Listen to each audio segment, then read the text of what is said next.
எல்லோருக்கும் ராதிக்ஷா.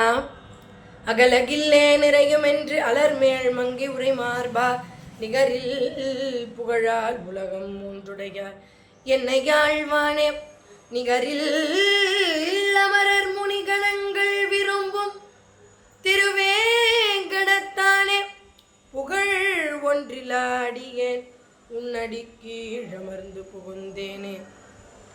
கோவிந்தானாலே இந்த மாதம்தான் ஞாபகம் வரும். அப்படிப்பட்ட உத்தமமான புரட்டாசி மாதம். ஏன் இந்த மாதம் ரொம்ப விசேஷம்னா, வைகுண்ட விரக்தாய சுவாமி புஷ்கரிணி தட்டேன்னு பெருமாளுக்கு வைகுண்டமே ரொம்ப விரக்தி ஆயிடுதான், ஒரு மாதிரி வெறுப்பாயிடுதான். ஏன்னா வைகுண்டமே அமைதியாக இருக்கான். அவர் பெருமாளுக்கு எப்படி இருந்தால் பிடிக்கும்னா, பெருமாளே சொல்கிறார், மத் பக்தாக எத்திர காயந்தி தத்ர திஷ்டாமி நாரதா. நான் வைகுண்டத்துலேயும் இல்லை, நான் யோகிகளுடைய ஹிருதயத்துலேயும் இல்லை. மத் பக்தாக என்னுடைய பக்தர்கள் எத்திர காயந்தி எங்கே பாடுறாளோ தத்ர திஷ்டாமி நாரதா, அங்கே தான்ப்பா நான் இருக்கேன். அதுதான் எனக்கு ரொம்ப பிடிக்கும். வைகுண்டம் ரொம்ப அமைதியாக இருக்காம். அங்கே சப்தாகம் கிடையாது, பிரவச்சனம் கிடையாது, பஜனை கிடையாது, நாம சங்கீர்த்தனம் கிடையாது. அதனால விரக்தி ஆகி என்னுடைய பக்தர்கள்லாம் எங்கே இருக்கா, பூலோகத்தில் இருக்காளா, அப்போ நானும் பூலோகத்துக்கு வரேன்னு இந்த கலியை காப்பாற்றுறதுக்குன்னு கலியுக கண்கண்ட தெய்வமான ஸ்ரீ ஸ்ரீனிவாசன் வைகுண்டத்தையே விட்டுட்டு முதல்ல பூலோகத்துக்கு வந்த மாதம்.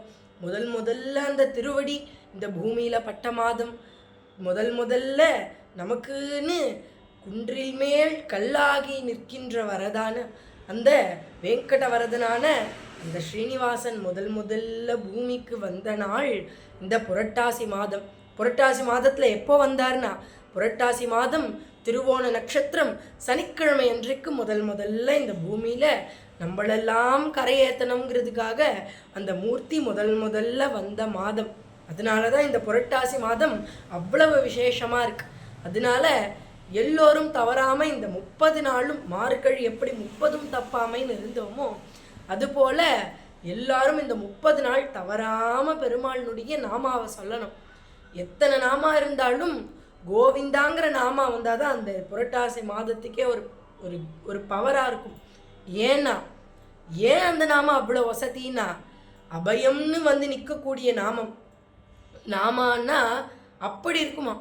கோவிந்த புண்டரீகாட்சோ ரக்ஷமாம் சரணாகதம்னு எந்த நாமாவை சொல்லி திரௌபதி சரணாகதி பண்ணினாலோ அந்த நாமம்தான் கோவிந்தாவாம். நாமி கூட லேட்டாக வந்தாராம். நாமா முதல்ல வந்து திரௌபதிக்கு வஸ்திரத்தை கொடுத்து காப்பாற்றித்தான். அதனால தான் எல்லாரும் கோவிந்தா கோவிந்தா கோவிந்தான்னு கத்திகிட்டே இருக்கலாம். எவ்வளவு நம்ம கோவிந்தான்னு சொல்லிகிட்டே இருக்கோமோ, திரௌபதிக்கு எப்படி வந்து பகவான் காப்பாற்றினானோ அதுபோல் நமக்கு வந்து அனுகிரகம் பண்ணி ததாஸ்தூன்னு வந்து அபயம்னு வந்து நிற்பானாம் பகவான். அதனால இந்த சனிக்கிழமை, புரட்டாசி மாத சனிக்கிழமை ரொம்ப விசேஷம். முதல் சனிக்கிழமை. அதனால ஆரணி கொசப்பாளையம் ஸ்ரீ அலர்மேலு நாயிகா சமேத ஸ்ரீ கில்லா ஸ்ரீனிவாச பெருமாளுடைய ஆலயத்தில் புரட்டாசி மாதம் முதல் சனிக்கிழமை முன்னிட்டு அதிகாலையில் விசேஷ திருமஞ்சனமும் சாத்துமுறையும் நடைபெற இருக்கு. அதிகாலையில் நம்மளால் வர முடியலனாலும் அன்றைய தினம் பெருமாளை போய் சேவித்து கோவிந்தாங்கிற நாமத்தை சொல்லணும். எவ்வளோக்கு நம்ம நாமத்தை சொல்கிறோமோ அவ்வளோக்கு நம்மளுடைய பாப்பங்கள்லாம் நம்மளை விட்டுட்டு போகிறது. அதனால எல்லோரும் கோவிந்தாங்கிற நாமத்தை சொல்லுங்க. கோவிலுக்கு போக முடியாதவாள்லாம் அன்றைய தினம் ஆற்றுல ஒரு விளக்கேற்றி வச்சு பெருமாளுக்கு ஒரு துளசி மாலையை சாத்தி எல்லோரும் உட்காந்து கோவிந்தாங்கிற நாமத்தை சொல்லி நம்மளால் என்ன முடியுமோ அதை நைவேத்தியம் பண்ணி எல்லோருக்கும் கொடுத்து கூடி மகிழ்ந்தேலோர் எம்பாவாயின்னு எல்லோரும் கூடி மகிழ்ந்து பெருமாளுடைய திருவடியில் எல்லோரும் சேரணும்னு பிரார்த்தனை பண்ணிக்கிறேன்.